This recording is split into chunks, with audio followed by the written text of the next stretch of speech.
Hi everyone, and my name is Shraddha Khapra, and I'll be your teacher for the batch. You can find me on LinkedIn or on YouTube. I am an ex Microsoft software engineer. मैंने साथ में अपनी 2 internships भी Microsoft के अंदर as a software engineer intern की है. I was also machine learning intern at DRDO and I was also an invitee for the Google SPS program for my batch. I have been teaching coding to students for almost 4 years now, and there are a lot of my students who are currently working at good product based companies, चाहे वो man companies के अंदर हो गया या startups के अंदर हो गया या दूसरी मिड साइज कंपनीज के अंदर हो गया. तो अपने इस कोर्स के अंदर हम C++ एंड DSA को डिटेल में पढ़ने वाले हैं. तो जब भी हम DSA को पढ़ने की बात करते हैं, I see it as a 3-step process.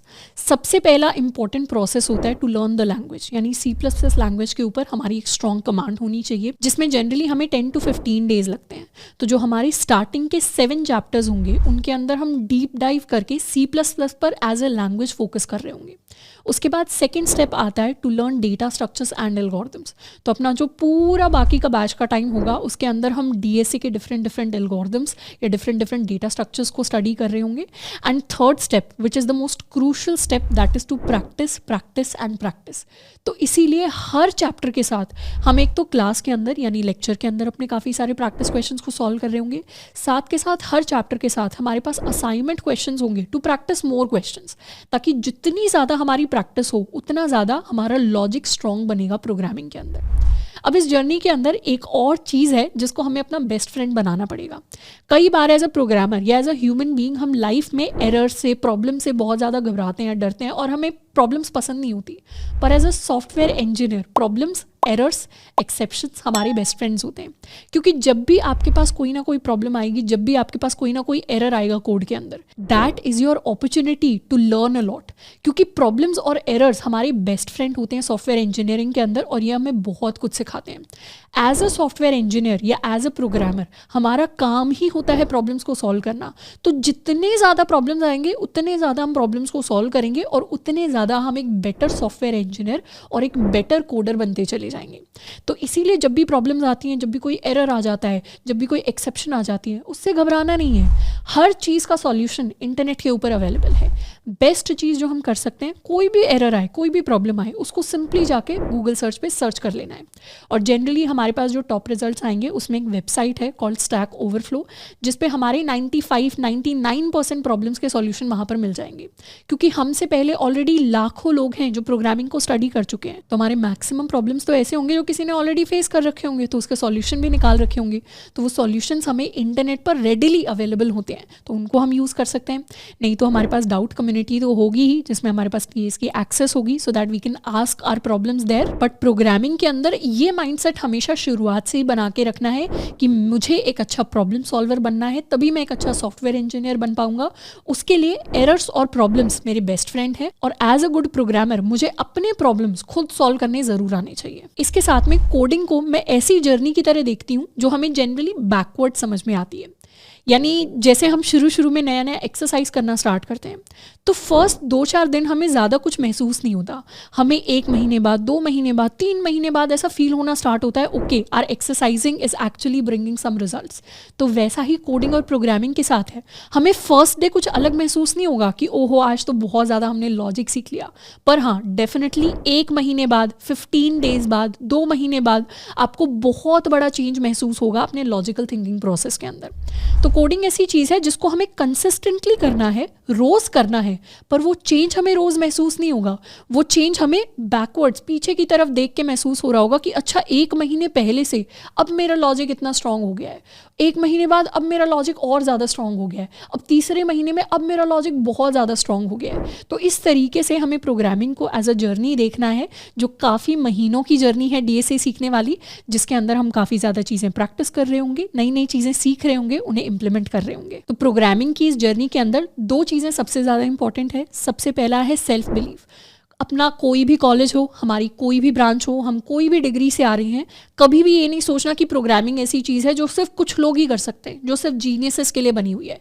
Programmers, software engineers जो अभी भी टॉप कंपनीज के अंदर बैठे हुए हैं, वो हमारे जैसे ही स्टूडेंट्स हैं जिन्होंने एक छोटे स्तर पे शुरुआत की थी और फिर कंसिस्टेंट स्टेप्स के साथ वो बेटर होते चले गए टाइम के साथ. तो आप भी डेफिनेटली कर सकते हैं इररिस्पेक्टिव ऑफ योर बैकग्राउंड. ये सेल्फ बिलीफ हमेशा हमें अपने अंदर रखना है. ज़रूरी नहीं है एक अच्छा प्रोग्रामर बनने के लिए या एक अच्छी कंपनी क्रैक करने के लिए हमारा IIT बॉम्बे से होना ही ज़रूरी है या फिर हमारा एक बॉर्न जीनियस होना ज़रूरी है। प्रोग्रामिंग एक स्किल है जिसे टाइम और एफर्ट लगाकर कोई भी सीख सकता है। और सेकेंड चीज़ जो हमारे पास होनी चाहिए दैट इज़ डिसिप्लिन।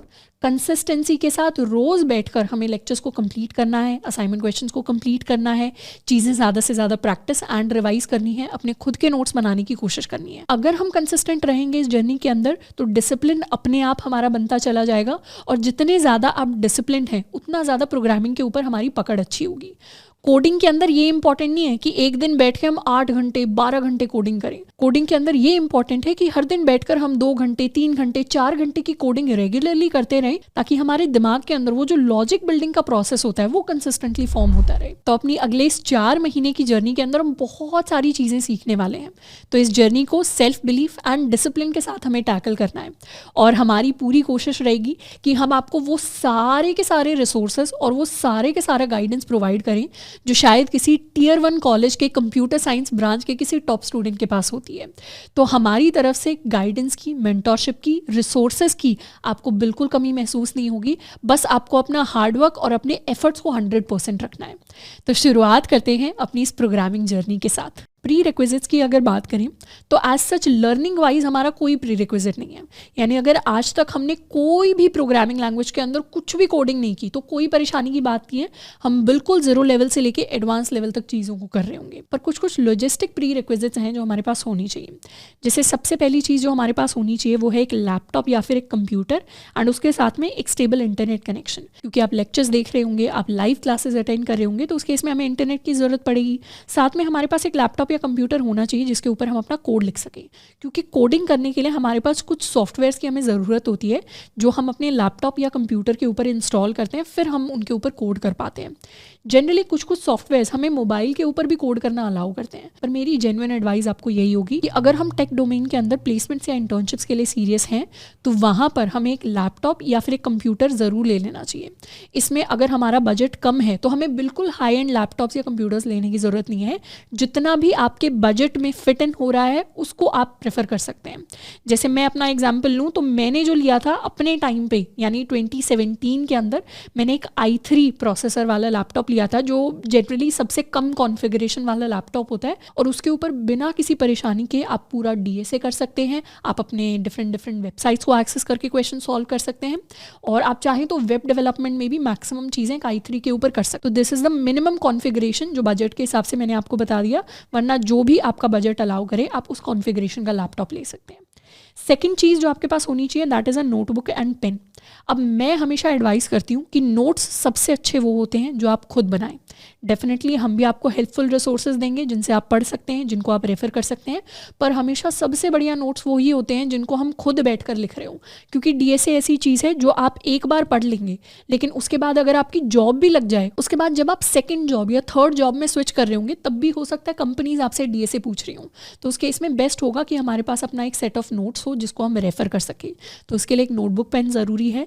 साथ में सेकेंड इंपॉर्टेंट रीज़न एक नोटबुक पेन होने का ये है कि कोडिंग का मतलब ये नहीं है कि हमें चीज़ें टाइप करनी है। ठीक है, एट द एंड हम चीज़ें टाइप ही कर रहे होते हैं, पर टाइपिंग कोडिंग नहीं होती। कोडिंग का मतलब होता है लॉजिक। जो लॉजिक आप पेपर पेन पे लिख सकते हैं उसको आप कोड के अंदर भी कन्वर्ट कर सकते हैं। तो generally maximum logic, maximum algorithms, maximum data structures जिनको हम करके देखेंगे, जिनको हम पढ़ेंगे, उनको पहले हम पेपर पेन के ऊपर सॉल्व करके देखेंगे, उसके बाद उसे हम कोड के अंदर कन्वर्ट करेंगे। तो पेपर पेन के ऊपर लॉजिक आना बहुत ज़रूरी है टू स्टार्ट लर्निंग कोडिंग। तो प्री रिक्विजिट्स में ये 2 चीज़ें हैं जो हमारे पास होनी चाहिए। उसके बाद जैसे हमारे पास लैपटॉप कंप्यूटर आ जाएगा उसके ऊपर 2 चीज़ें हैं जो हमें इंस्टॉल करनी है। अब लेक्चर्स की अगर बात करें तो लेक्चर्स के लिए हमारा ऑल्टरनेट डे शेड्यूल रहेगा। यानी अगर फर्स्ट डे हमारा लेक्चर आया है तो सेकंड डे हमारी छुट्टी होगी, फिर थर्ड डे हमारा लेक्चर आएगा, फिर फोर्थ डे हमारा ऑफ होगा, फिर फिफ्थ डे हमारा लेक्चर आएगा। और ये जो ऑफ डे है ये बेसिकली आपको दिया गया है अपने असाइनमेंट क्वेश्चंस को कंप्लीट करने के लिए, कोई भी अगर चीज़ आपको रिवाइज करनी है उन चीज़ों को रिवाइज करने के लिए। तो अगर देखा जाए तो 2 दिन हमारे पास होंगे एक लेक्चर को कंप्लीट करने के लिए, which is more than sufficient. और अगर आपके पास एक्स्ट्रा टाइम बचता है तो हमें ज़्यादा से ज़्यादा चीज़ों को प्रैक्टिस करने की ज़रूरत है। इसके साथ में अगर हमें कोई भी डाउट्स आते हैं तो उसके लिए हम अपनी कम्युनिटी को ज्वाइन कर सकते हैं, which will be our Discord community, जिसमें हमारे पास टीएज होंगे टू सॉल्व आवर डाउट्स। तो हम अपने डाउट्स को पूछ सकते हैं। तो हमारी फर्स्ट प्रायोरिटी तो यही होनी चाहिए कि अपने डाउट्स को हम खुद सॉल्व करें, क्योंकि अच्छा प्रोग्रामर वही है जो अपनी प्रॉब्लम्स को खुद सॉल्व करना सीख जाए। पर शुरुआती स्टेजेस में हो सकता है हमें काफ़ी सारे डाउट्स आए, तो उसके लिए हमें टीएस को एक्सेस करना है for our doubt solving. And third चीज़ जो हर लेक्चर के साथ हमें मिल रही होगी वो होंगे हमारे असाइनमेंट क्वेश्चंस। हर चैप्टर के साथ आपको असाइनमेंट क्वेश्चंस दिए जाएंगे। इन क्वेश्चंस को करना बहुत इंपॉर्टेंट है। ये मैक्सिमम जो क्वेश्चंस होंगे वो हमारे क्लासिकल डीएसए क्वेश्चंस के ऊपर बेस्ड होंगे, यानी जनरल पैटर्न इन क्वेश्चंस का वो होगा जो इंटरव्यूज़ के अंदर या कोडिंग टेस्ट के अंदर एक्सपेक्टेड होता है, जो हमें आने ही आने चाहिए। तो असाइनमेंट क्वेश्चंस को इग्नोर नहीं करना, इन्हें बिल्कुल पॉजिटिवली हमें सॉल्व करना है नेक्स्ट लेक्चर आने से पहले। हाय एवरीवन, तो प्लेसमेंट या इंटर्नशिप की तैयारी करने से पहले हमें उसका एक बेसिक आइडिया होना चाहिए और उसका प्रोसेस पता होना चाहिए। जनरली जब भी हम इंडस्ट्री के अंदर टेक कंपनीज़ की बात करते हैं तो दो तरीके की टेक कंपनीज़ हैं जो एग्जिस्ट करती हैं। एक होती है हमारी सर्विस बेस्ड कंपनीज़ और एक होती है हमारी product based companies. Service based companies के अंदर हमने टीसीएस का नाम सुना होगा, हमने इन्फोसिस का नाम सुना होगा। तो जनरली ये जो कंपनीज़ होती हैं ये सर्विस बेस्ड इंडस्ट्री के अंदर आती हैं। जबकि प्रोडक्ट बेस्ड कंपनीज़ के अगर एग्जांपल्स की बात करें तो Microsoft is one of them, Google is one of them, Amazon is one of them. तो जनरली सर्विस बेस्ड कंपनीज़ दूसरी टेक कंपनीज़ या दूसरी नॉन टेक कंपनीज़ को टेक सर्विसेज प्रोवाइड करती हैं, जबकि प्रोडक्ट बेस्ड कंपनीज़ अपने खुद के प्रोडक्ट्स बना रही होती हैं। जैसे माइक्रोसॉफ्ट ऑफिस या Microsoft azure is Microsoft product. Google के प्रोडक्ट में क्रोम आ गया या गूगल मैप्स आ गया या गूगल प्ले स्टोर आ गया। Amazon के पास AWS है। तो इसी तरीके से हर कंपनी के पास काफ़ी सारे डिफरेंट टेक प्रोडक्ट्स हो सकते हैं। अब जनरली जब भी सर्विस बेस्ड कंपनीज़ हमें हायर करने के लिए आती हैं तो वो दो तरीके की चीज़ें हमसे एक्सपेक्ट करती हैं। एक तो इन कंपनीज़ के लिए हमें एप्टीट्यूड आना चाहिए, तो हमें एप्टीट्यूड के क्वेश्चंस को प्रैक्टिस करना पड़ता है। एंड सेकंड चीज़, हमें बेसिक प्रोग्रामिंग आनी चाहिए।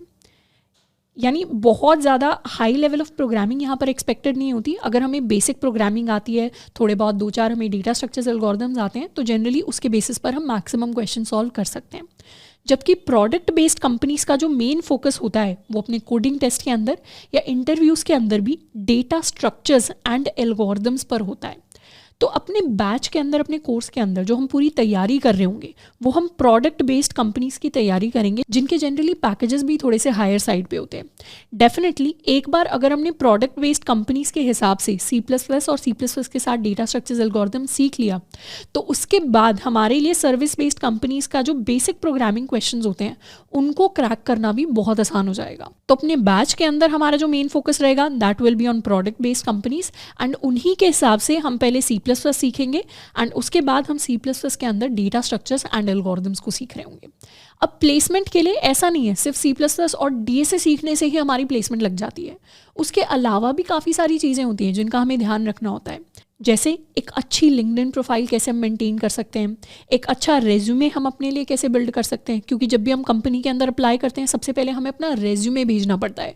तो रेज्यूमे होता कैसा है, एक ATS कंप्लाइंट रेज्यूमे कैसे बनाना होता है, वो चीज़ें भी इंपॉर्टेंट होती हैं। इसके साथ में हम प्रोजेक्ट्स किस तरीके के अपने रेज्यूमे के अंदर ऐड करते हैं। ज़रूरी नहीं है कि अगर हम C++ के अंदर डीएसए सीख रहे हैं तो हमारे प्रोजेक्ट्स भी हम C++ के अंदर बनाएं। जनरली मैक्सिमम स्टूडेंट्स अपने प्रोजेक्ट वेब डेवलपमेंट के अंदर या ऐप डेवलपमेंट के अंदर या मशीन लर्निंग के अंदर क्रिएट करते हैं, तो उन प्रोजेक्ट्स को भी हमें अलग से जाके बिल्ड करना पड़ेगा। तो हम उसके बारे में भी डिस्कशन करेंगे कि किस तरीके के प्रोजेक्ट्स हैं जो आप अपने खुद के टाइम में जाकर बिल्ड कर सकते हैं to add them in your resume. इसके अलावा ऑफ कैंपस के लिए कौन कौन से प्लेटफॉर्म्स होते हैं जिनको हमें यूज़ करना चाहिए, क्या प्रोसेस होता है off campus internships and placements का। ऑफ कैंपस का मतलब एग्जैक्टली क्या होता है, ब्रीफ में अगर बताऊं तो ऑफ कैंपस का मतलब होता है कि हम खुद कंपनीज के पास जा रहे हैं और अपनी एप्लीकेशन को सबमिट कर रहे हैं एक जॉब या फिर एक इंटर्नशिप के लिए। इसके अलावा इंटरव्यू प्रिपरेशन हम किस तरीके से कर सकते हैं, या हमारे पास इंटरव्यूज़ के अंदर कभी कभार कुछ थ्योरी सब्जेक्ट्स हैं जिनके सवाल पूछ लिए जाते हैं, जैसे डेटाबेसेस कैसे काम करते हैं या एक ऑपरेटिंग सिस्टम कैसे काम करता है। ये कंप्यूटर साइंस के कुछ थ्योरी सब्जेक्ट्स होते हैं जिनसे रिलेटेड कभी कभार हमसे सवाल पूछ लिए जाते हैं, तो इनके भी नोट्स हम कहाँ से इन थ्योरी सब्जेक्ट्स को पढ़ सकते हैं। ये सारी जो इंपॉर्टेंट चीज़ें हैं इनसे रिलेटेड हम अपने मेंटरशिप सेशंस के अंदर मिलकर डिस्कस कर रहे होंगे, यानी किस तरीके से एक लिंक्डइन प्रोफाइल बनानी, किस तरीके से रेज्यूमे हमें बनाना है, किस तरीके से ऑफ कैंपस के अंदर अप्लाई करना है, ये जो इंपॉर्टेंट एस्पेक्ट्स हैं प्लेसमेंट और इंटर्नशिप के, इन सबसे रिलेटेड हमारे बैच के अंदर हमारी मेंटरशिप सेशंस हो रहे होंगे। एंड C++ एंड DAC की जो सारी चीज़ें हैं, इन चीज़ों को हम कवर करेंगे अपने लेक्चर्स के अंदर। हाय एवरीवन, तो इस पार्ट में हम सीखने वाले हैं कि कैसे अपने मैक सिस्टम पर हम अपने C++ को सेटअप कर सकते हैं। तो उसके लिए हमें जाकर सर्च करना पड़ेगा अपने कंप्यूटर के अंदर फॉर आवर टर्मिनल। हम जैसे ही टर्मिनल के लिए सर्च करेंगे तो मैक सिस्टम के अंदर ये विंडो हमारे लिए ओपन हो जाती है।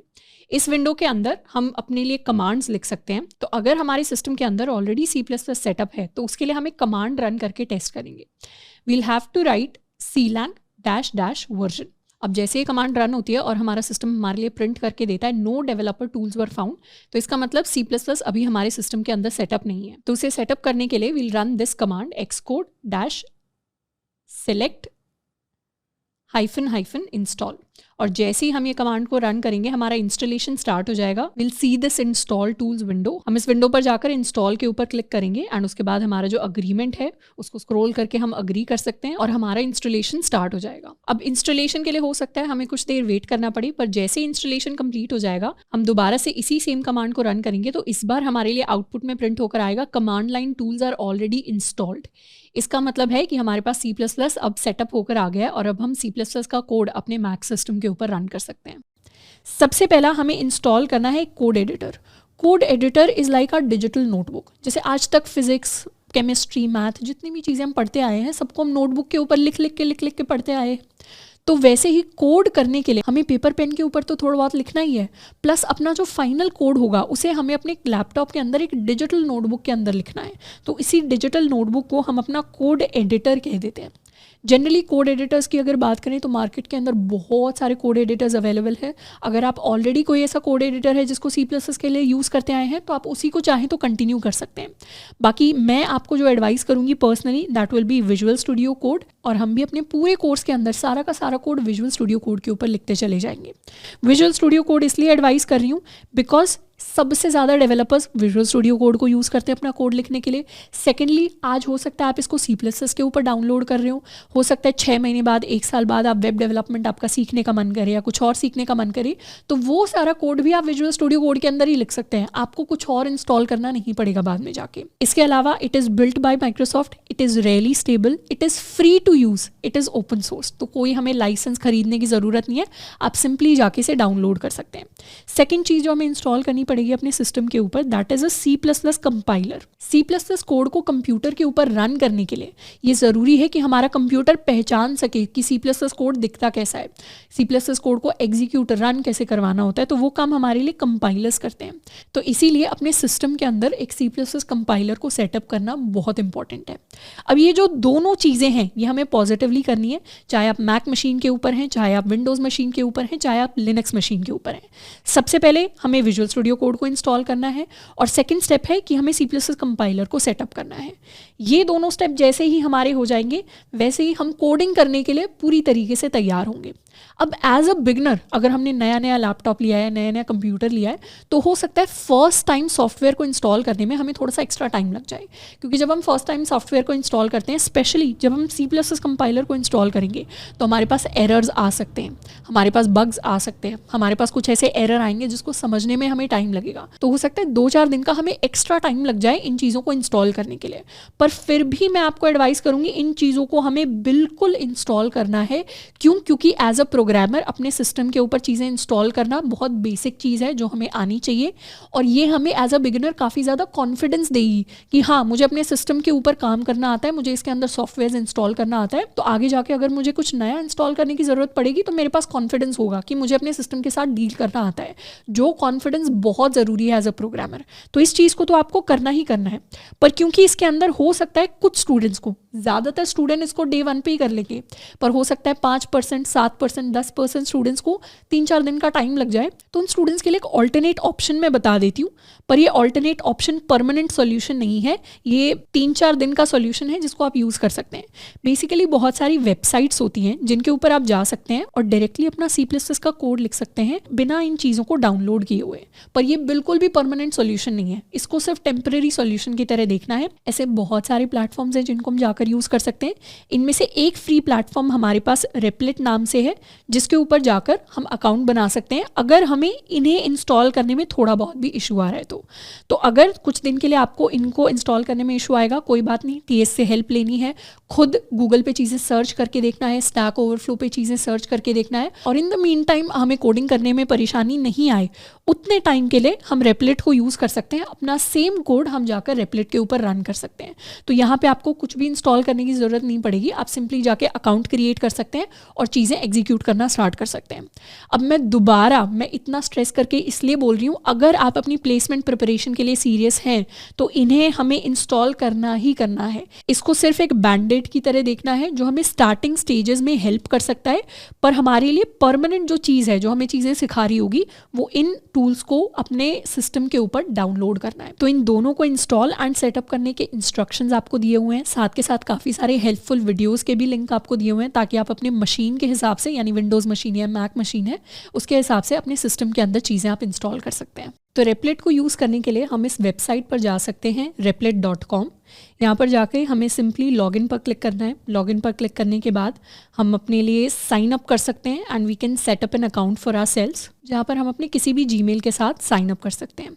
तो एक बार हमारा रेपलेट अकाउंट क्रिएट हो जाएगा तो हमारा होम पेज कुछ ऐसा दिखाई देगा। अब अगर हम रेपलेट पर C++ का कोड लिखकर उसे एग्जीक्यूट करना चाहते हैं तो उसके लिए हमें इस क्रिएट रेपल पर जाना पड़ेगा। इस पर हम क्लिक करेंगे और अपने फेवरेट्स के अंदर वी कैन चूज C++। तो हम C++ पर क्लिक करेंगे। अगर हमें CPP का ऑप्शन नहीं दिख रहा तो हम C++ सर्च भी कर सकते हैं एंड फिर हम अपने लिए कोई भी टाइटल दे सकते हैं। Let's give our title. I am going to give it a title of Apna College. Basically ये टाइटल हम अपने फोल्डर के लिए दे रहे हैं, तो मैं अपने फोल्डर को अपना कॉलेज नाम दे रही हूँ and I am going to create this repl. तो अभी अपना कॉलेज के अंदर हम आ गए हैं और ऑटोमेटिकली रेपलेट हमारे लिए main.cpp नाम की फ़ाइल क्रिएट कर देगा। .cpp दिखा रहा है कि मेरी ये फ़ाइल C++ की फ़ाइल है और ये फ़ाइल कहाँ पर है, ये फ़ाइल यहाँ पर है और ये बेसिक सा C++ का कोड भी हमारे पास खुला हुआ है। I am going to delete all of this code और मैं बेसिक से इसके अंदर अपना एक सैम्पल कोड लिखकर आपको दिखाने वाली हूँ। तो we are going to start with #include iostream using namespace std int main cout Apna College return 0। अब ये जो बेसिक सा कोड है, अभी इसका मतलब क्या है वो हम अभी बात नहीं करेंगे, उसको हम डिटेल में सीख रहे होंगे। पर ये एक जनरल सा मैंने C++ का कोड लिख दिया है, बहुत बेसिक, जिसका काम है अपना कॉलेज स्क्रीन के ऊपर प्रिंट करवाना।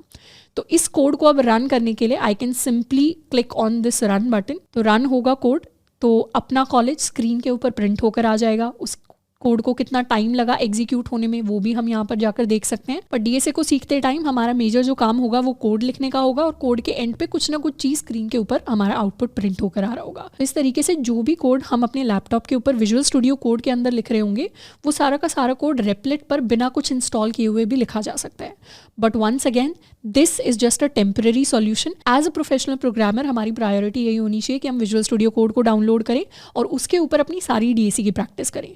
बट टेम्पररीली हम इस तरीके से भी अपना जो पूरा कोड है वो रेपलेट पर लिखकर उसे रन कर सकते हैं। फ्लो चार्ट क्या होता है, साइंस की बुक्स में, मैथ्स की बुक्स में हमने कई बार डायग्राम्स देखे होंगे। वैसा ही हम एक डायग्राम बनाते हैं जो किसी प्रॉब्लम का सॉल्यूशंस को दिखा रहा होता है।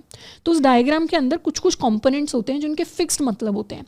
जैसे फॉर एग्जांपल हमेशा जब भी हम कोई फ्लो चार्ट ड्रॉ करेंगे उसकी शुरुआत होगी इस स्टार्ट ब्लॉक के साथ, इसको हम ब्लॉक कहते हैं, और उसको ख़त्म करेंगे हमेशा हम एक एग्जिट ब्लॉक के साथ। तो ये ब्लॉक क्या है, ये एक ओवल शेप का, अंडाकार शेप का ब्लॉक है जिसके अंदर मैंने स्टार्ट लिख दिया। तो मतलब यहाँ से मेरा एक सॉल्यूशन शुरू हो रहा है और एग्जिट पे मेरा एक सॉल्यूशन खत्म हो रहा है। इसके अलावा हमारे पास पैरेललोग्राम शेप होती है जो इनपुट के लिए या आउटपुट के लिए यूज़ होती है। अब इनपुट आउटपुट कहने का क्या मतलब है, फॉर एग्जाम्पल हम सब ने अपने फ़ोन पे गूगल क्रोम यूज़ किया होगा।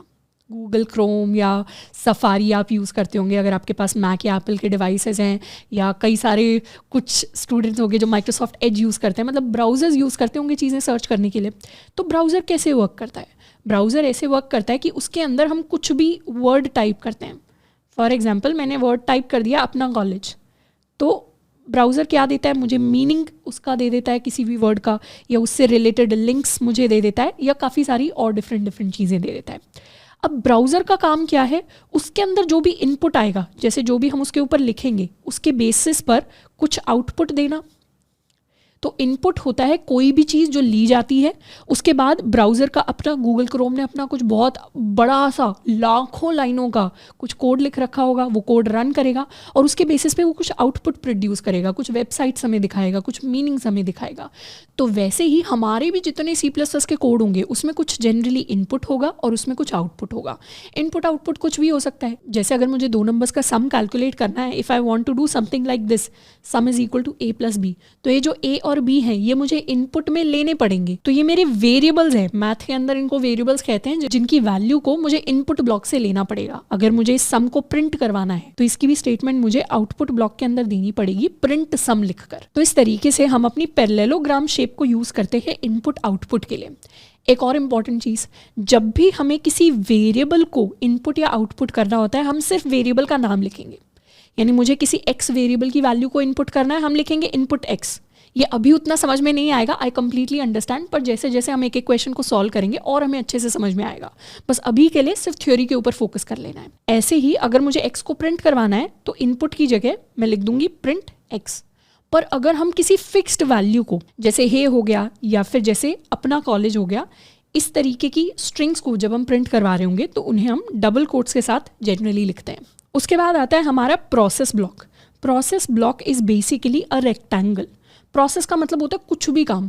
एक बार इनपुट आ गया, कोड कैसे काम करता है, कोड का काम करने का एक बेसिक फ्लो होता है। लेट्स सपोज ये मेरा बॉक्स है जिसके अंदर मेरा कोड लिखा हुआ है।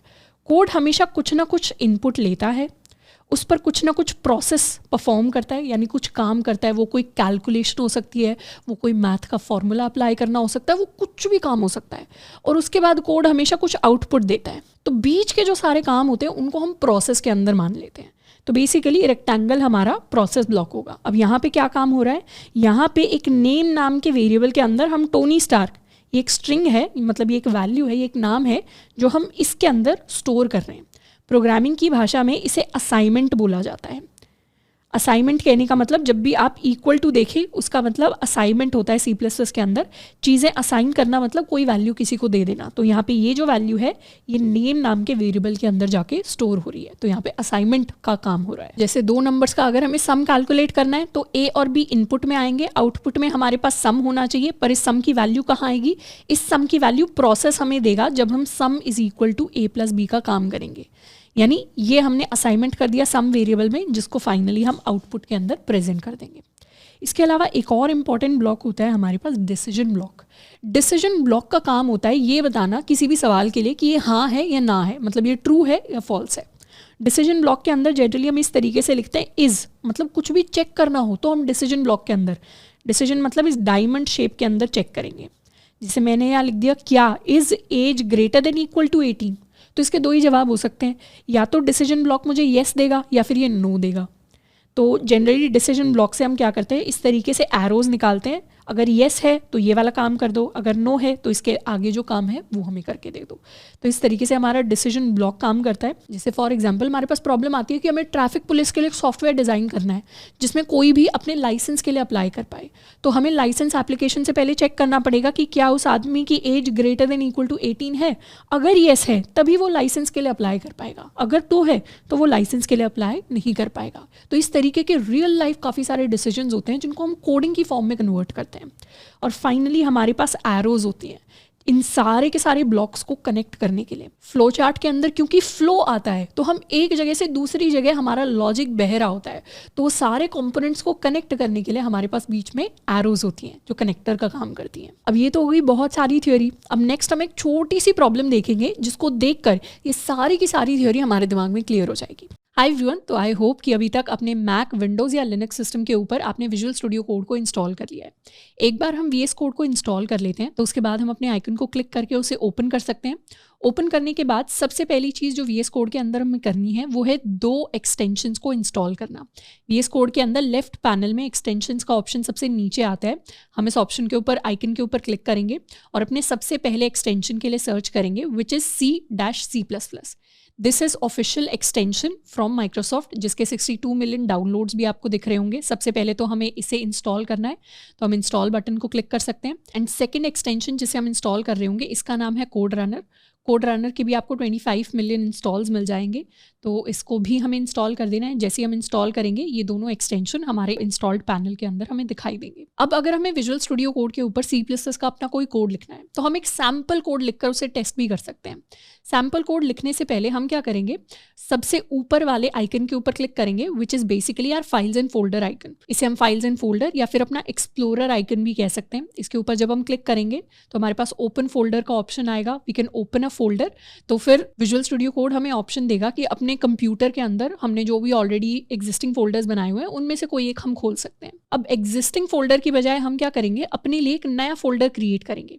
We can click on the new folder option. अगर आप विंडोज़ पर हैं तो भी आप अपने लिए एक नया फोल्डर क्रिएट कर सकते हैं। हम अपने फोल्डर को कुछ भी नाम दे सकते हैं और इसी फोल्डर के अंदर हम अपना C++ का कोड लिख रहे होंगे। तो इस फोल्डर को हम क्रिएट कर लेंगे एंड इसे कर लेंगे ओपन। जैसे फोल्डर ओपन होगा, इस तरीके के कुछ ऑप्शंस आ सकते हैं, तो हम येस पर क्लिक कर देंगे। अगर हमारे लिए कोई वेलकम विंडो ओपन हुई है तो उसे हम चाहें तो क्लोज कर सकते हैं। एंड फिर फोल्डर नाम के साइड में हमारे पास काफ़ी सारे ऑप्शंस आते हैं फोल्डर के अंदर सब फोल्डर्स या फिर फाइल्स को क्रिएट करने के लिए। पहला जो आइकन होता है, it is to create a new file. We can click on this icon, तो हमारे लिए एक नई फाइल क्रिएट होकर आ जाएगी और हमें अपनी इस फाइल को नाम देना है। हम अपनी फाइल को कुछ भी नाम दे सकते हैं। We can give it abc.cpp, we can give it first code first क्लास.cpp। मैं इसे नाम देने वाली हूँ code.cpp। कोड इस फाइल का नाम है और .cpp इस फाइल की एक्सटेंशन है जो हमें बता रही है कि ये C++ की फाइल होने वाली है। जैसे ही हम एंटर प्रेस करेंगे लिखकर, हमारे लिए C++ की एक फ़ाइल क्रिएट हो जाएगी और इसी फाइल के अंदर हम अपना C++ का कोड लिख सकते हैं। नीचे अगर कोई विंडोज़ हमारे लिए ओपन होती हैं तो उन्हें अभी हम चाहें तो क्रॉस कर सकते हैं। अब हम एक बहुत छोटा सा सैम्पल कोड लिखने वाले हैं विजुअल स्टूडियो कोड के अंदर। तो let's write our first C++ code.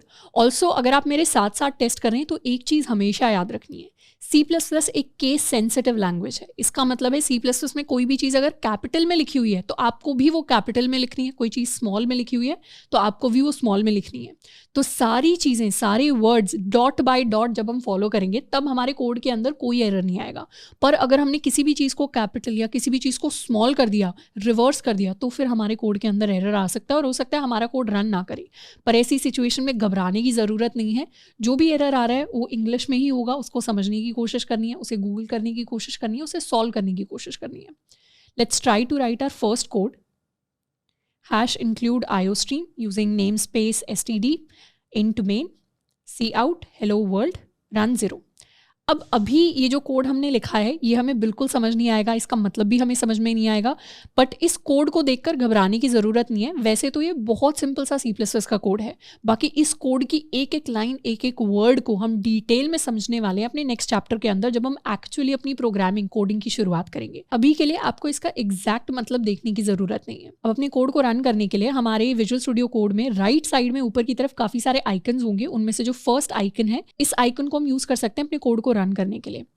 जैसे हम इसे ओपन करेंगे हमारे पास 3 ऑप्शन आएंगे। हमें चूज़ करना है अपने रन कोड वाले ऑप्शन को और जैसे ही इस पर हम क्लिक करेंगे हमारा कोड रन होगा। कोड रन होने का मतलब है जो भी चीज़ हमें प्रिंट करवानी थी या जो भी हमें काम करवाना था वो हम होने वाला है। इस कोड के अंदर हम काम करवाना चाहते हैं हेलो वर्ल्ड प्रिंट करवाने का। तो हमारे लिए हमारी आउटपुट विंडो नीचे से ओपन हो गई एंड उसके ऊपर हेलो वर्ल्ड हमारे पास प्रिंट होकर आ गया। इनफैक्ट इस कोड को एग्जीक्यूट होने में कितना टाइम लगा वो भी हमारे पास प्रिंट होकर आया, विच इज़ 2.133 सेकेंड्स। ये होता है पहला तरीका विजुअल स्टूडियो कोड के अंदर अपने कोड को रन करने का। इसके अलावा there is one more way which is the terminal way, यानी हम टर्मिनल वाले ऑप्शन पर जाकर इस विंडो के अंदर जाकर भी अपने कोड्स को रन कर सकते हैं।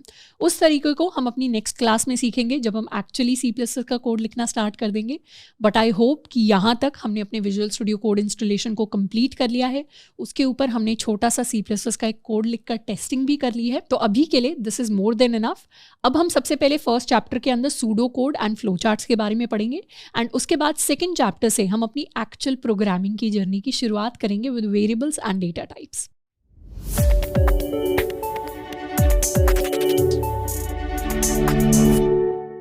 हाय एवरीवन, और हम फाइनली स्टार्ट करने वाले हैं अपने first chapter flow charts and pseudo codes के साथ। अब flow chart and pseudo code वैसे तो बहुत सिंपल सा हमारे लिए चैप्टर होने वाला है. Also this is an optional chapter for all दो स्टूडेंट्स जिन्होंने ऑलरेडी किसी ना किसी प्रोग्रामिंग लैंग्वेज के अंदर variables, data types, conditional statements जैसे इफ एल्स हो गया या लूप्स के बारे में पढ़ा हुआ है.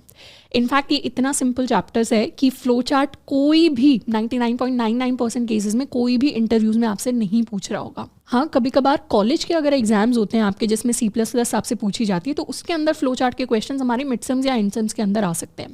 तो ये चैप्टर बहुत आसान होने वाला है और इस चैप्टर के अंदर हम एज सच कोई कोडिंग नहीं करेंगे. इस चैप्टर के अंदर कोडिंग के पीछे का लॉजिक कैसे बनाया जाता है हम उसे सीख रहे होंगे.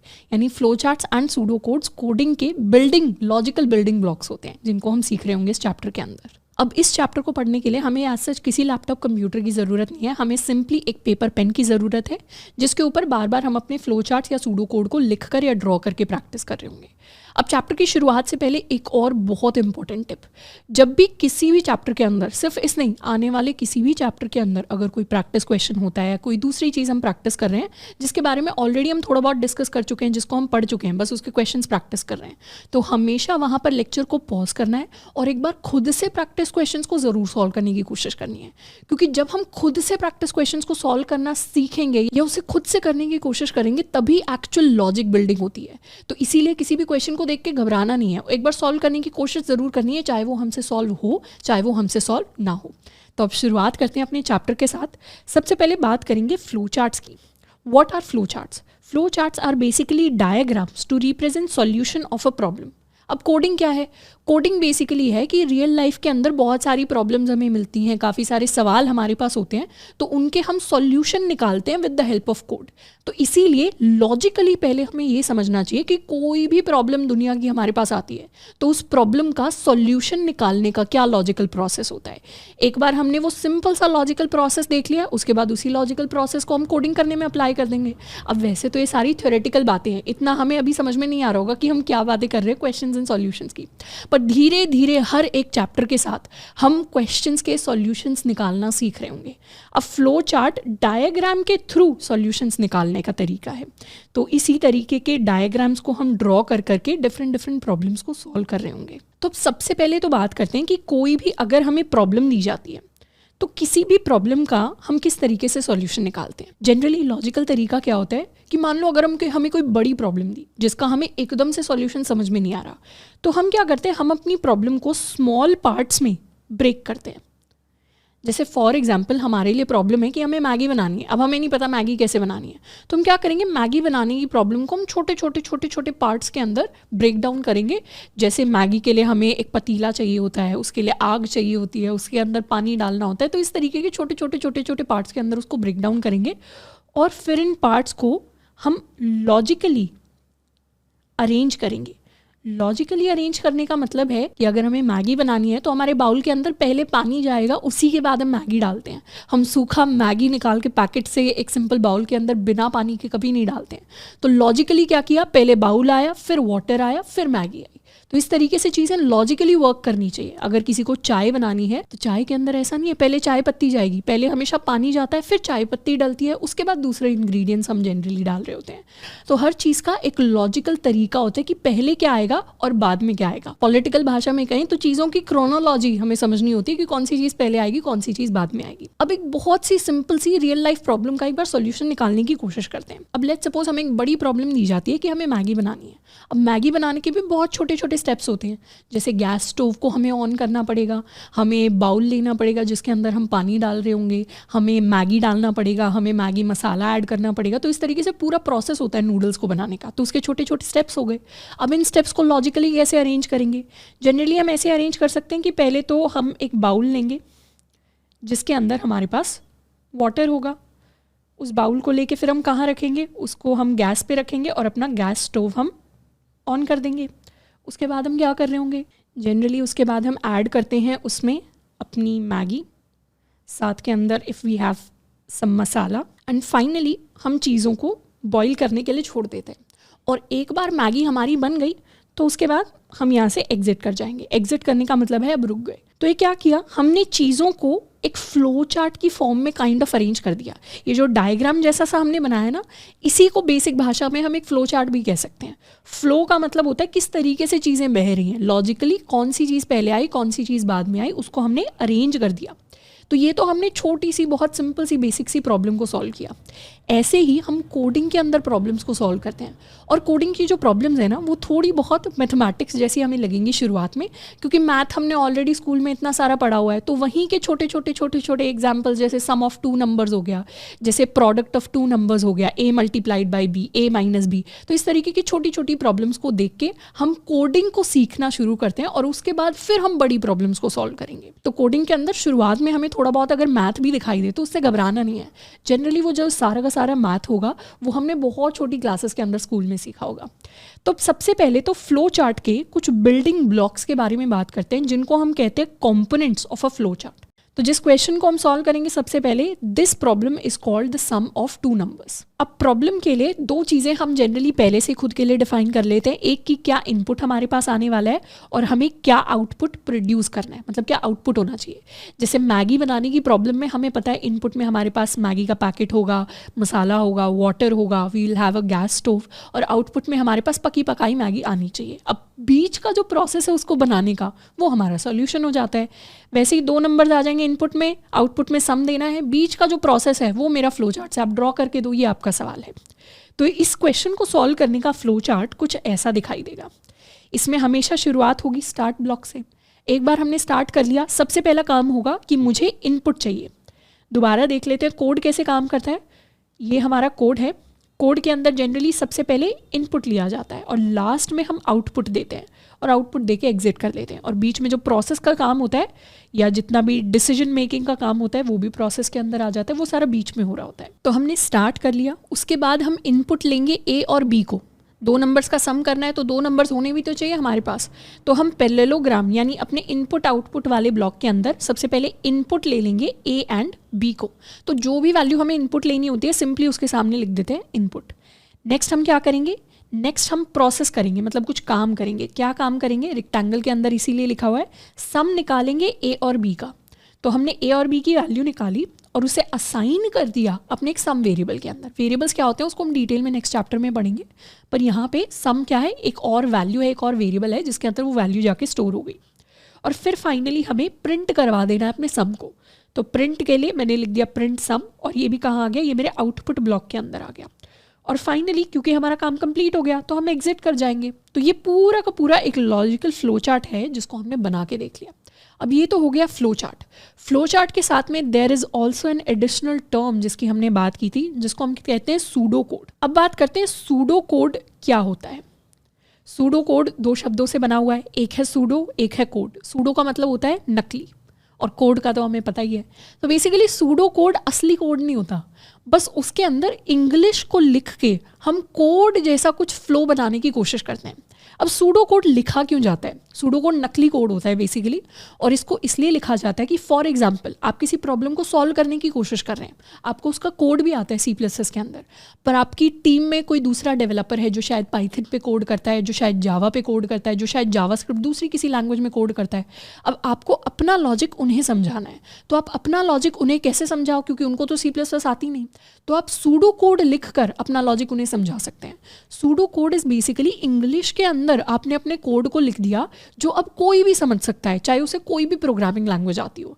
तो इसीलिए सूडो कोड थोड़े से इंपॉर्टेंट हो जाते हैं जब भी हम डिफरेंट लैंग्वेजेस पे काम करने वाले सारे लोग एक साथ मिलकर बात कर रहे होते हैं, क्योंकि तब सूडो कोड इंपॉर्टेंट हो जाता है। तो कुछ कुछ इंटरव्यूज़ में ऐसा हो सकता है कि कोई बड़ी सी एल्गोरिदम हो और इंटरव्यूअर के पास ज़्यादा टाइम ना हो, तो इंटरव्यूअर आपको बोल सकते हैं कि आप पूरा कोड मुझे लिख के मत दिखाओ, आप बस इसका सूडो कोड, मतलब जल्दी जल्दी इसका इंग्लिश में कोड लिख के मुझे दिखा दो पेपर पेन के ऊपर। तो ऐसा भी एक दो सिचुएशंस के अंदर हो जाता है। अब सूडो कोड हम कैसे लिखते हैं, सूडो कोड लिखना आपको फ्लो चार्ट से भी ज़्यादा आसान लगेगा। कैसे, कुछ नहीं करना, सिंपली फ्लो चार्ट को मुझे इंग्लिश में लिख देना है, वही होता है सूडो कोड। जैसे इसको लिखना स्टार्ट करते हैं, सूडो कोड को हम स्टेप वाइज लिखते हैं, और सूडो कोड के अंदर हम स्टार्ट जनरली नहीं लिखते, हम यहाँ से स्टार्ट करेंगे। तो सबसे पहला स्टेप हमारे लिए हो जाएगा इनपुट A एंड B, हो गई फर्स्ट लाइन। बेसिकली इंग्लिश में मैंने कह दिया इस प्रॉब्लम को सॉल्व करना है सम ऑफ टू नंबर्स को, तो इनपुट ले लो ए और बी को। सेकंड क्या काम करना है, सम निकाल लो ए और बी को प्लस करके। तो sum is equal to A plus B, मतलब मैंने एक वेरिएबल ले लिया सम जिसके अंदर ए प्लस बी की वैल्यू असाइन हो गई, हो गया सेकंड स्टेप। उसके बाद थर्ड स्टेप आएगा प्रिंट सम, तो कुछ नहीं करना, प्रिंट कर दो सम को। एंड फोर्थ स्टेप आ जाएगा एग्जिट, मतलब सूडो कोड कंप्लीट हो गया मेरा सूडो कोड। बेसिकली जो चीज़ फ्लो चार्ट पे लिखी हुई थी उसी को स्टेप वाइज हम सूडो कोड की फॉर्म में लिख देते हैं। और ये एक ऐसा प्रोसेस है जिसमें फ़र्क नहीं पड़ता आप C++ में कोड कर रहे हैं, पाइथन में कर रहे हैं, जावा में कर रहे हैं, जावास्क्रिप्ट में कर रहे हैं, गोलैंग में कर रहे हैं, किसी भी लैंग्वेज में आप कोड कर सकते हैं, सबको ये चीज़ समझ में आएगी क्योंकि ये तो बेसिक इंग्लिश लिखी हुई है 2 नंबर्स का सम निकालने की। तो यही चीज़ है जिसको हम सूडो कोड कहते हैं। और pseudo code and flow charts दोनों ही बहुत आसान चीज़ें हैं। इनफैक्ट ये आपकी फर्स्ट बिगिनर क्लास है, तो आप में से हो सकता है कुछ स्टूडेंट्स को डिफिकल्ट लगे, पर आई कैन गारंटी यू जैसे आप सेकंड चैप्टर को पढ़ लेंगे या जैसे आप थर्ड चैप्टर को पढ़ लेंगे, ये चीज़ बिल्कुल आपको बिल्कुल बटर की तरह बहुत सिंपल लगने वाली है। नेक्स्ट सवाल जैसे हम सॉल्व करने वाले हैं, that is to print maximum of 2 numbers. अब लॉजिकली अगर हमें कोई भी नंबर दिए जाते हैं, लेट्स सपोज हमें 3 और 5 दिया जाता है, तो दोनों का लार्जेस्ट कौन सा होगा, हम इसको इससे कंपेयर कर लेंगे, क्या 3 5 से बड़ा है, येस या नो। अगर नो है तो उसका मतलब 5 बड़ा है, अगर येस है तो उसका मतलब 3 बड़ा है। ऐसे हमारा लॉजिकल दिमाग वर्क करता है कि हम एक को दूसरे से कंपेयर कर लेते हैं। तो ये जो कंपैरिजन का काम होता है, मतलब चेक करने का काम होता है कि ये चीज़ सच है या नहीं है, इसे हम डायमंड ब्लॉक के अंदर करते हैं, यानी अपने डिसीजन ब्लॉक के अंदर। तो उसी के लिए हमने सिंपल सा कोड लिख रखा है। हमें इनपुट में 2 नंबर्स दिए जाएंगे ए और बी, और सिंपली हमें आउटपुट करना है larger of A and B. अब उसके लिए सबसे पहले तो हम स्टार्ट कर लेंगे। स्टार्ट करने के बाद सबसे पहले हम इनपुट करेंगे अपने दोनों नंबर्स को which are A and B. फिर हम चेक करेंगे is A greater than B, या तो आंसर येस आएगा या फिर आंसर नो आएगा।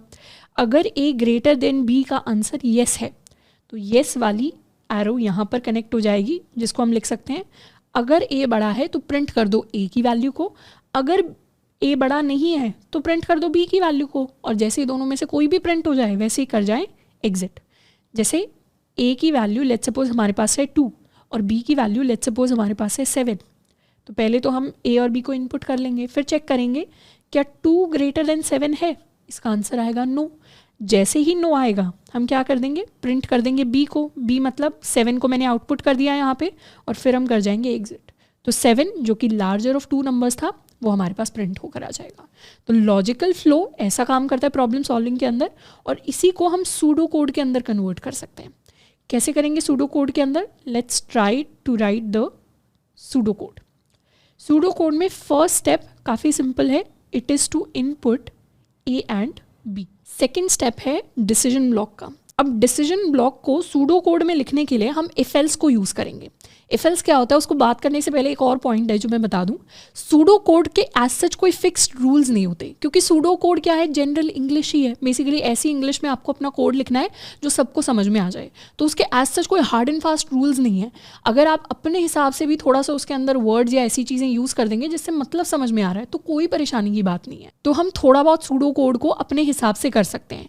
इनफैक्ट एक प्रॉब्लम को, सेम प्रॉब्लम को सॉल्व करने के डिफरेंट फ्लो चार्ट्स भी क्रिएट हो सकते हैं, क्योंकि अगर एक प्रॉब्लम को सॉल्व करने के मल्टीपल सॉल्यूशंस हैं तो मतलब मल्टीपल फ्लो चार्ट्स क्रिएट हो सकते हैं, तो उसमें भी कोई प्रॉब्लम नहीं है।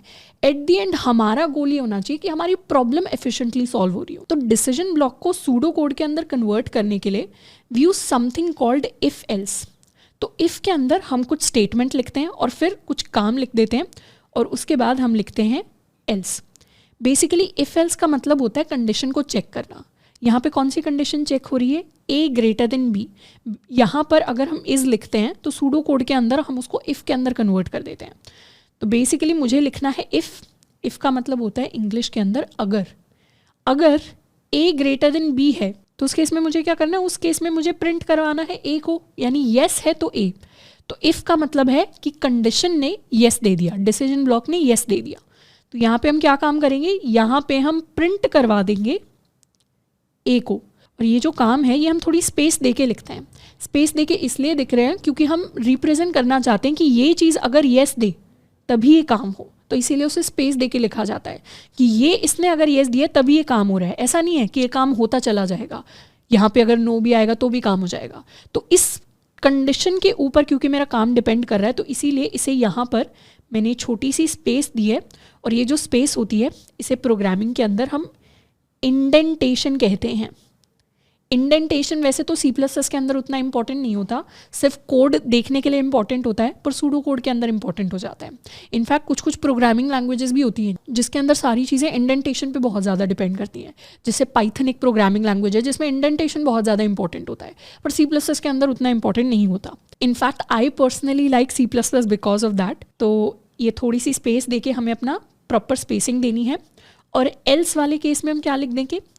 एल्स कहने का मतलब है अगर कंडीशन ने नो दे दिया, यहाँ पे जो भी हमने लिखा होगा उसने अगर येस दे दिया तो उसका काम यहाँ पे लिख दो, नो दे दिया तो उसका काम यहाँ पे लिख दो। तो हम लिख देंगे एल्स प्रिंट बी, और ये पूरी की पूरी चीज़ हमारा स्टेप 2 हो जाएगा। मतलब ये जो पूरा काम है ये मेरे स्टेप 2 के अंदर ही आएगा। मतलब इस पूरे को और इस पूरे को मैंने अपना स्टेप 2 गिन लिया है। एंड फाइनली जो भी प्रिंट होना था वो हो गया होगा, और फाइनली हम यहाँ से कर जाएंगे एग्जिट। तो डिसीजन ब्लॉक को जब भी हमें लिखना होता है हम उसे इफ एल्स की फॉर्म में लिखते हैं। हम लिखते हैं इफ़ अपनी डिसीजन, अपना क्वेश्चन जिसका आंसर येस या नो होना चाहिए। अगर येस हुआ जो भी काम है यहाँ पे लिख देंगे स्पेस के साथ। एल्स बताता है अगर नो आया होगा तो जो भी काम है यहाँ लिख देंगे स्पेस के साथ। तो ये पूरा का पूरा हमारा एक सिंगल स्टेप माना जाता है सूडो कोड के अंदर। तो इस तरीके से लॉजिकली हम अपना मैक्स ऑफ 2 नंबर्स को लिखते हैं अपने सूडो कोड की फॉर्म में। नेक्स्ट क्वेश्चन के अंदर हम flow chart and pseudo code create करने वाले हैं to calculate the simple interest. Simple interest ऐसी चीज़ है जो हमने बेसिक मैथ के अंदर अपनी छोटी क्लासेस के अंदर 6 to 8 क्लास के अंदर सीखा था। सिंपल इंटरेस्ट कैसे कैलकुलेट करते हैं? बेसिकली इनपुट में हमारे पास 3 वैल्यूज़ आती हैं, प्रिंसिपल, रेट, टाइम, जिनको हम PRT कह देते हैं। और इन तीनों वैल्यूज़ को जब हम मल्टीप्लाई करके 100 से डिवाइड कर देते हैं तो ये हमारा सिंपल इंटरेस्ट का फॉर्मूला होता है। अब हम में से काफ़ी सारे स्टूडेंट्स हो सकते हैं जिन्हें सिंपल इंटरेस्ट का फॉर्मूला ना आता हो, क्योंकि सिंपल इंटरेस्ट का फॉर्मूला हम इतना यूज़ नहीं करते 11th-12th के अंदर, तो हम भूल गए होंगे। उसमें कोई परेशानी की बात नहीं है। कोडिंग के अंदर आपका लॉजिक टेस्ट किया जाता है, आपका मैथ या आपको ऐसे इंटरेस्ट के फॉर्मूलेस टेस्ट नहीं किए जाते। मतलब हो सकता है कभी आपको किसी क्वेश्चन में कंपाउंड इंटरेस्ट पूछ लिया जाए कि प्रोग्राम लिखो छोटा सा जो उसको कैलकुलेट कर सके। अब हो सकता है हमें कंपाउंड इंटरेस्ट का फॉर्मूला ना होता हो, तो उसमें कोई घबराने की बात नहीं है, क्योंकि कोई भी अच्छा अगर इंटरव्यूअर आपके सामने बैठा होगा तो आप उनसे फॉर्मूले पूछ सकते हैं, क्योंकि आपका काम फॉर्मूले लिखना नहीं है। आप मैथमेटिशियन नहीं है, आप प्रोग्रामर हैं। आपको अगर कोई फॉर्मूला दे दिया जाए तो उसे आपका काम है कोड के अंदर कन्वर्ट करना।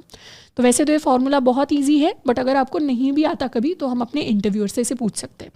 तो हमें इस फॉर्मूले को आउटपुट करके दिखाना है। तो उसका प्रोसेस सिंपली ये होगा कि वी हैव टू स्टार्ट। सबसे पहले अपनी तीनों वैल्यूज़ को हम इनपुट ले लेंगे। तो पैरेललोग्राम यानी इनपुट ब्लॉक के अंदर हम PRT को इनपुट ले लेंगे। उसके बाद काम है कैलकुलेशन करना। कैलकुलेशन में सिंपल इंटरेस्ट को कैसे कैलकुलेट करेंगे? P × R × T। मल्टीप्लिकेशन का साइन प्रोग्रामिंग के अंदर होता है स्टार का साइन, जो हमारे कीबोर्ड पे होता है। इसको हम एस्टरिस्क बोलते हैं। तो एस्टरिस्क को हम यूज़ कर सकते हैं चीज़ों को मल्टीप्लाई करने के लिए। डिवाइड के लिए स्लैश यूज़ करते हैं 100। अब जैसे ही सिंपल इंटरेस्ट कैलकुलेट हो गया, इसको मैंने SI लिख दिया है, वैसे ही हम सिंपल इंटरेस्ट को प्रिंट करवा देंगे इन माई आउटपुट ब्लॉक, और फाइनली हम कर जाएंगे एग्जिट। अब इसका एक बार सूडो कोड लिखने की कोशिश करते हैं। अब जैसे मैंने आपको बताया था यहाँ पे, क्योंकि एक सूडो कोड हम ऑलरेडी देख चुके हैं, तो ये वाला सूडो कोड आप एक बार खुद से भी लिख के ट्राई कर सकते हैं।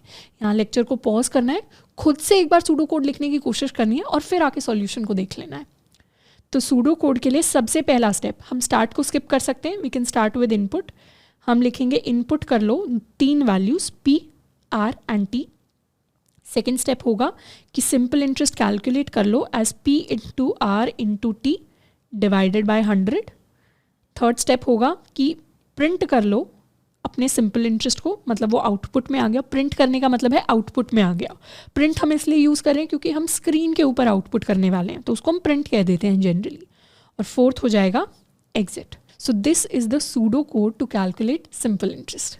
नेक्स्ट हम सवाल करने वाले हैं, that is to print first n natural numbers. Natural numbers 1 से स्टार्ट होते हैं। फॉर एग्जाम्पल किसी भी सवाल में हमें दिया जाता है n = 4।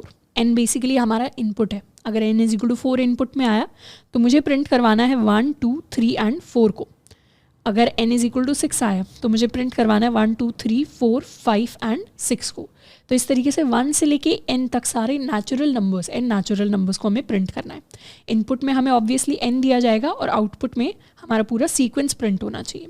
तो जब भी सीक्वेंस प्रिंट होता है जनरली इस तरीके से हमें एक लूप दिखाई देता है।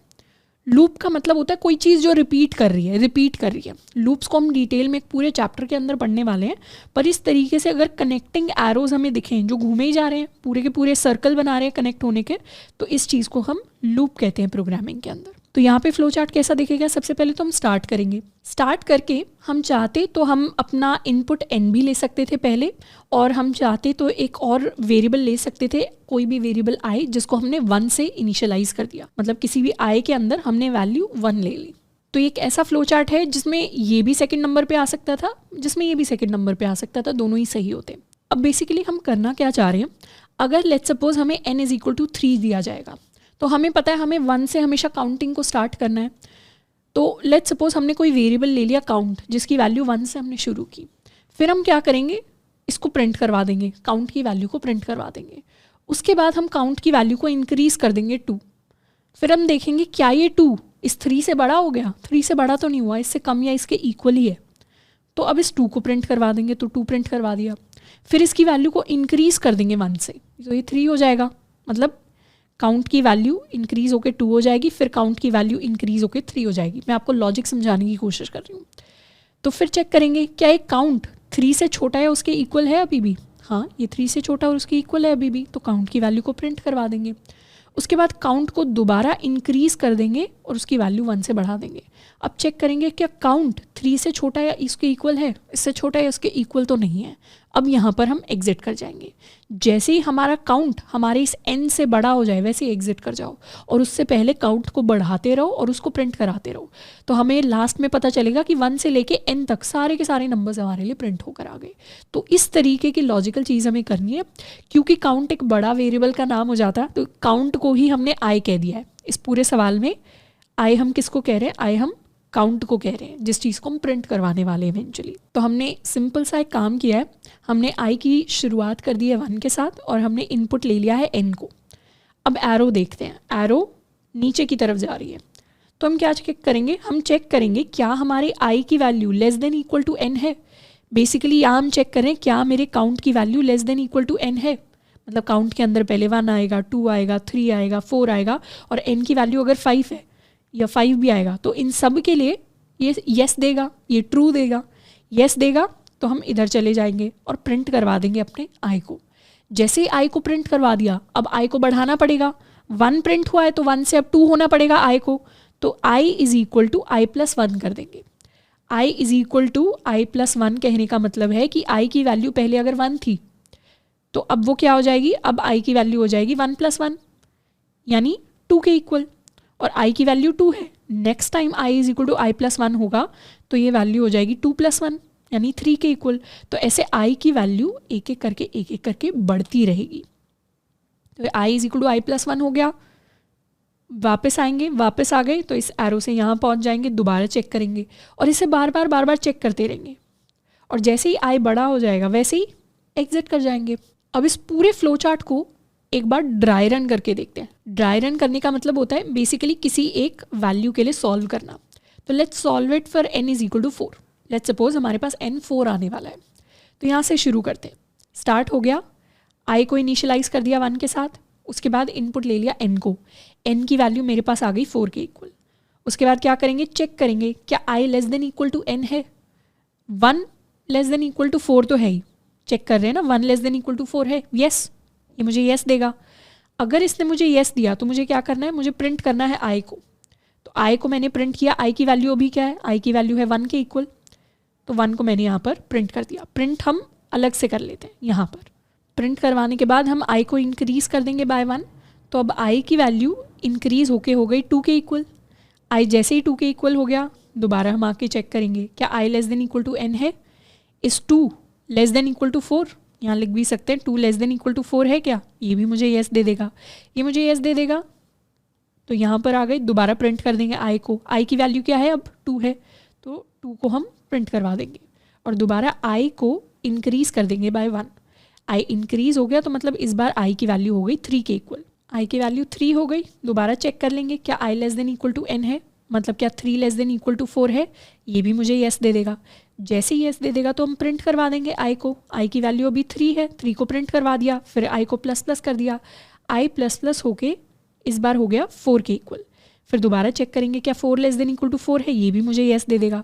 जैसे ही येस दे देगा हम आई को प्रिंट करवा देंगे। आई को प्रिंट करवाने का मतलब 4 को प्रिंट करवाना, 4 को प्रिंट करवाया और आई को कर दिया आई प्लस 1। तो आई प्लस 1 किया तो इस बार आई की वैल्यू 5 के इक्वल हो गई। जैसे ही आई की वैल्यू 5 के इक्वल हो गई, दोबारा चेक करेंगे क्या 5 लेस देन इक्वल टू 4 है। 5 लेस देन इक्वल टू 4 कोई मैथ के अंदर नहीं होता, तो ये मुझे नो दे देगा। फाइनली यहाँ पे जो हम चेक करेंगे क्या 5 लेस देन इक्वल टू 4 है, ये मुझे नो दे देगा। जैसे ही नो होगा हम क्या कर जाएंगे, हम एग्जिट कर जाएंगे। और तब तक हम क्या प्रिंट कर चुके होंगे, 1 से लेके 4 तक हम सारे नंबर्स को प्रिंट कर चुके होंगे। तो इस तरीके से लॉजिकली हमारा फ्लो चार्ट वर्क करेगा। तो जब भी कोई ऐसा काम होता है जिसे हमें बार बार रिपीट कराना होता है, मतलब ये कंडीशन है, इसे हमें बार बार रिपीट करना है, आई को इंक्रीज़ करना है, दोबारा रिपीट करना है, इंक्रीज़ करना है, दोबारा रिपीट करना है। जैसे ये वाला जो काम है, इसे अगर हमें बार बार परफॉर्म करवाना है तो उसके लिए हम लूप्स का यूज़ करते हैं फ्लो चार्ट के अंदर। अब इसी फ्लो चार्ट को हम एक सूडो कोड के अंदर कैसे कन्वर्ट करेंगे, let's try to write the pseudo code for this flow chart. Pseudo code के लिए हमारा फर्स्ट स्टेप होगा कि हम आई को इनिशियलाइज कर सकते हैं 1 के साथ। सेकेंड स्टेप में हम इनपुट ले रहे हैं अपने n को। थर्ड स्टेप पे हमारा लूप स्टार्ट हो रहा है बेसिकली। तो जब भी फ्लो चार्ट के अंदर लूप स्टार्ट होता है उसके लिए सूडो कोड के अंदर हम लिखते हैं समथिंग कॉल्ड वाइल। वाइल का इंग्लिश के अंदर मतलब होता है जब तक। तो बेसिकली हम कहना चाह रहे हैं कि जब तक हमारी ये कंडीशन सच है तब तक कोई काम करना है हमें। जब तक आई की value less than equal to n है, हमें 2 काम करने हैं। कौन से 2 काम करने हैं, हमें आई को प्रिंट करना है और i is equal to i plus 1, उसे इंक्रीज करते रहना है 1 से। जब तक ये कंडीशन येस दे रही है तब तक ये 2 काम करते रहो। जैसे ही इस कंडीशन ने नो दे दिया फिर हमें ये करना है। तो जब तक के लिए हम लिखते हैं वाइल और फिर अपनी कंडीशन लिख देते हैं, फिर अपनी कंडीशन लिख देते हैं और फिर स्पेस के बाद हम अपने काम लिख देते हैं। तो जैसे डिसीजन के अंदर इफ एल्स होता था वैसे यहाँ वाइल होता है। वाइल के लिए हम क्या लिखेंगे, हम लिखेंगे वाइल जब तक आई की value less than equal to n है तब तक कुछ काम करना है। क्या काम करना है, 2 काम करने हैं। एक तो प्रिंट कर दो आई को, ये फर्स्ट काम था। सेकंड काम था फिर आई की वैल्यू को कर दो आई प्लस 1 के इक्वल। हो गए 2 काम। और दोनों कामों में क्या किया, दोनों कामों में हमें स्पेस देनी पड़ी। और जैसे ही ये कंडीशन ख़त्म हो जाएगी, मतलब जैसे ही लूप ख़त्म हो जाएगा, ये मैंने पूरे लूप की कंडीशन लिख दी। ये जो पूरा सूडो कोड है, this signifies this entire block which is my loop सब ब्लॉक। छोटा पार्ट है जो लूप को रिप्रेजेंट करता है। तो उसी को लिखने के लिए मेरा पूरा थर्ड स्टेप आ गया। और लास्ट में क्या करना है, लास्ट में कुछ नहीं करना। जैसे इस कंडीशन ख़त्म हो जाएगी वैसे ही हम बाहर निकल जाएंगे। तो लास्ट में मुझे यहाँ पर एग्जिट कर देना है। तो मेरा सूडो कोड लूप्स के लिए कुछ ऐसा दिखाई देता है। इसमें सिर्फ लूप वाले पार्ट में नई चीज़ है सीखने के लिए कि हम लिखते हैं वाइल जब तक ये कंडीशन सच है तब तक क्या काम करने हैं। जब ये कंडीशन सच नहीं होगी तब तो मुझे पता ही है एग्जिट करना है, तो नेक्स्ट स्टेप में एग्जिट लिखा हुआ है, पर तब तक क्या काम करने हैं वो इंपॉर्टेंट होते हैं। तो इस तरीके से हम अपने लूप्स को लिखते हैं in the form of pseudo codes. अब नेक्स्ट सवाल है sum of first n natural numbers, जिसे हम खुद से सॉल्व करने की कोशिश करेंगे। अब sum of first n natural numbers कहने का क्या मतलब है, अगर n की वैल्यू लेट्स सपोज हमें 5 दी हुई है तो हमें 1 + 2 + 3 + 4 + 5 इसका सम कैलकुलेट करना है और उस चीज़ को हमें प्रिंट करवाना है। जैसे इसका सम हमारे पास निकल कर आएगा 15 के इक्वल, तो हम 15 को प्रिंट करवा देंगे। n = 4 अगर दिया है तो 1 + 2 + 3 + 4 इसका सम हमारे पास आएगा 10 के इक्वल, तो 10 को हम प्रिंट करवा देंगे। तो इस तरीके से हमें फर्स्ट n नेचुरल नंबर्स का सम प्रिंट करवाना है। अब अगर थोड़ा ध्यान से सोचें, ये प्रॉब्लम बिल्कुल पुरानी प्रॉब्लम जैसी सी है। यानी पुरानी प्रॉब्लम में हमें इन नंबर्स को प्रिंट करवाना था, इस बार कुछ नहीं कराना, नंबर्स को हमें बार बार ऐड करते जाना है उनका सम कैलकुलेट करने के लिए। तो फ्लो चार्ट वैसा सा ही दिखेगा जैसे हमने पिछले क्वेश्चन में बनाया, बस थोड़े से उसके अंदर चेंजेस होंगे। इस बार एक एक्स्ट्रा वेरिएबल आ जाएगा which will be the sum variable. तो इसके फ्लो चार्ट की शुरुआत करते हैं। फ्लो चार्ट के लिए हम हमेशा स्टार्ट करेंगे अपने एक स्टार्ट ब्लॉक के साथ। So let me start with the start block. Start block लेके उसके बाद या तो हम पहले n को इनपुट ले सकते हैं, नहीं तो अपने i को भी इनिशियलाइज कर सकते हैं। इस बार n को इनपुट ले लेते हैं, तो अपना इनपुट ब्लॉक बनाएंगे in the shape of a parallelogram, जिसमें हम लिखेंगे कि इनपुट ले लो n को। उसके बाद प्रोसेस के अंदर सबसे पहला काम होगा कि i को हम इनिशियलाइज कर देंगे 1 के साथ। उसके बाद हमारा लूप स्टार्ट होगा। बार बार हमें क्या काम करना है, i की वैल्यू 1 है तो सबसे पहला काम करना है कि एक और सम वेरिएबल ले लो, जिसको सम को हम शुरुआत में इनिशियलाइज करेंगे 0 के साथ। इस प्रोसेस ब्लॉक के अंदर चेंजेस कर लेते हैं थोड़े। यहाँ पे बेसिकली हम 2 वेरिएबल्स को लेंगे, एक होगा i इज इक्वल टू 1 और एक होगा सम इज इक्वल टू 0। तो हर बार हम अपने i को सम के अंदर क्या ऐड करेंगे, सम की जो भी वैल्यू है उसके अंदर i को ऐड कर देंगे। तो अगर सम की वैल्यू 0 है, 0 के अंदर 1 ऐड हो जाएगा तो सम भी 1 हो जाएगा। उसके बाद i को इंक्रीज कर देंगे, i is equal to i plus 1, तो i की वैल्यू 2 हो जाएगी। उसके बाद दोबारा से i को सम के अंदर ऐड कर देंगे, दोबारा से i को इंक्रीज कर देंगे, दोबारा सम के अंदर ऐड कर देंगे, दोबारा इंक्रीज कर देंगे। तो पहले i 1 होगा तो सम के अंदर ऐड हो जाएगा, फिर i 2 होगा तो सम के अंदर ऐड हो जाएगा, फिर i 3 होगा, 3 सम के अंदर ऐड हुआ तो 6 हो जाएगा, फिर i 4 होगा, 4 सम के अंदर ऐड हुआ तो 10 हो जाएगा। तो ऐसे ऐसे सम के अंदर बार बार i को इंक्रीज करके ऐड कर देना है, ये हमारा काम है। तो मुझे यहाँ से थोड़ा आइडिया लग रहा है कि मेरा लूप में काम चल रहा है, मतलब बार बार इस काम को रिपीट होना है। कब तक रिपीट होना है काम को, जब तक मेरे i की value less than equal to n है। जब तक ये वैल्यू येस दे रही है तब तक मुझे अपने काम को रिपीट कराना है। तो सबसे पहले तो ये डिसीजन ले लेते हैं कि काम कब तक रिपीट कराना है। Is i less than equal to n, काम मेरा कब तक रिपीट होगा, जब तक मेरे i की value less than equal to n है। अब काम लिख लेते हैं। इनफैक्ट काम को, ये मेरा येस वाला ब्लॉक है, काम को मैं यहाँ पर दिखा देती हूँ।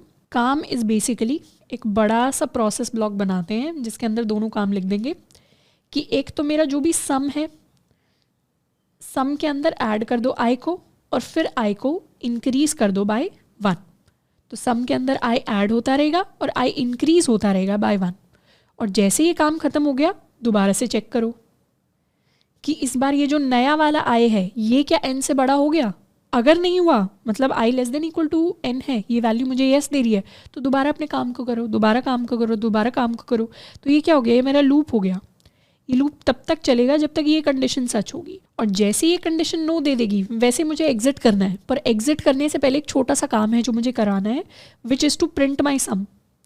कहीं तो मुझे सम को प्रिंट करना पड़ेगा, तो कैपिटल P के साथ प्रिंट सम लिख देते हैं and this is another output block. और फाइनली हम कर जाएंगे, यहाँ छोटा सा मैं एग्जिट लिख देती हूँ, या in fact let me try to minimize this. यहाँ पर हम लिख देंगे अपना exit and this will be my oval. तो इस तरीके से हमने पूरा का पूरा अपना फ्लो चार्ट ड्रॉ कर लिया है। अब इस फ्लो चार्ट को एक बार ड्राई रन करके देखते हैं for n is equal to 4। n is equal to 4 के लिए आंसर हमारा जो होना चाहिए that should be equal to 10। देख लेते हैं आंसर 10 आता है या नहीं आता। यहाँ से स्टार्ट करते हैं, इनपुट करेंगे n को, तो n की वैल्यू 4 आ गई। i को इनिशियलाइज करेंगे 1 के साथ, i अभी क्या है, i 1 है। सम क्या है, सम 0 है, तो सम की वैल्यू यहाँ पे आ गई 0 के इक्वल।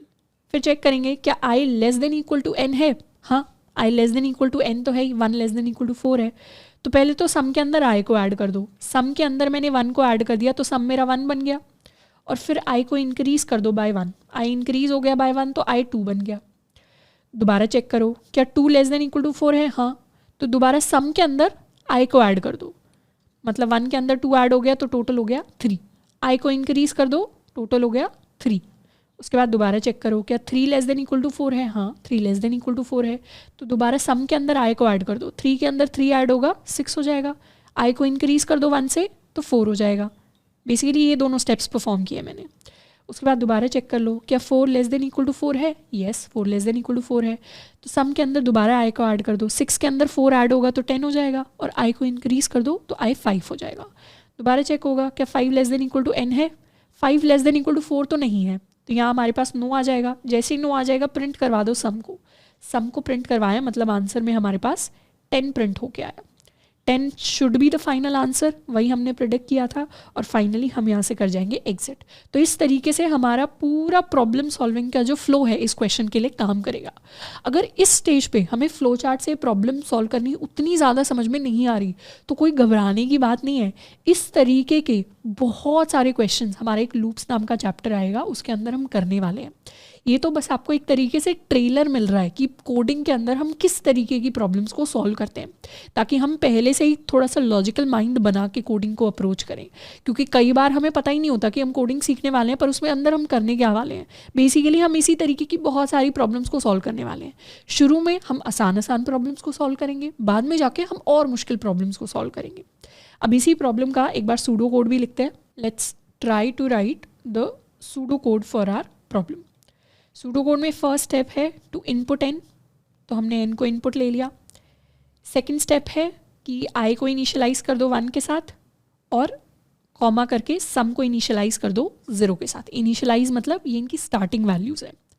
थर्ड स्टेप में क्या आ गया, एक लूप आ गया। तो लूप हमें ऑलरेडी लिखना आता है, while i is less than equal to n, मतलब जब तक ये कंडीशन सच है तब तक लूप चलेगा। तो लूप के अंदर हम लिख देंगे वाइल को कैपिटल W के साथ भी लिख सकते हैं, स्मॉल w के साथ भी लिख सकते हैं।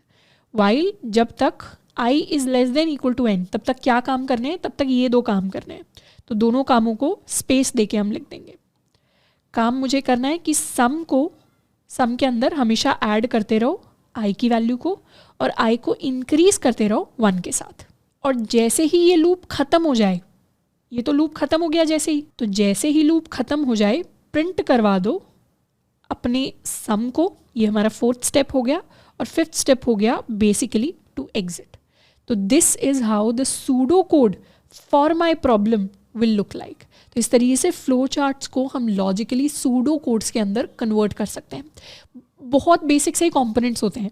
या तो हमारे पास कुछ इनपुट लेने का काम होगा सूडो कोड के अंदर, या कुछ प्रिंट करने का काम होगा, या तो एग्जिट का काम होगा, या हमारे पास इस तरीके से कुछ इनिशियलाइजेशन होगा, या कुछ कैलकुलेशन होगी, कुछ असाइनमेंट होगा। नहीं तो 2 ही तरीके के और स्टेप्स होते हैं। या तो इफ एल्स वाला स्टेप आ जाएगा जो एक सिंगल डिसीजन ब्लॉक का होगा, या अगर कहीं भी आपको लूप लग रहा है तो लूप के केस में हम वाइल लिख के कंडीशन लिख के अपना काम लिख देंगे। मैक्सिमम सूडो कोड्स जो होते हैं वो इतने ही टाइप के दिखते हैं। इससे कोई एडिशनल टाइप का कुछ एक्स्ट्रा सूडो कोड के अंदर एज सच हमें दिखाई नहीं देता। बाकी सूडो कोड उतने ज़्यादा इंपॉर्टेंट नहीं है जितना एक्चुअल कोडिंग का प्रोसेस होने वाला है, जिसको नेक्स्ट क्लास से हम स्टार्ट करने वाले हैं। तो इतना ही था flow charts and pseudo codes के अंदर। हमने कुछ क्वेश्चंस को डिस्कस किया है। कई सारे क्वेश्चंस आपको असाइनमेंट क्वेश्चंस के अंदर भी मिल रहे होंगे, तो असाइनमेंट क्वेश्चंस को ज़रूर सॉल्व करना है। They are really important. Next class से पहले असाइनमेंट क्वेश्चंस को हमेशा हर चैप्टर के सॉल्व करके आना है, ताकि बेस्ट हमारा माइंडसेट जो है लॉजिकली वो प्रिपेयर्ड हो to learn the next thing out there. तो आई होप कि flow chart and pseudo codes को पढ़ने में हमें मज़ा आया हो। इस चैप्टर को बस हम कोडिंग का ट्रेलर की तरह समझ सकते हैं। अभी असली पिक्चर बाकी है, जिस पिक्चर को हम नेक्स्ट चैप्टर के साथ स्टार्ट कर रहे होंगे। मिलते हैं आप सभी से नेक्स्ट लेक्चर के अंदर। Till then keep learning and keep practising.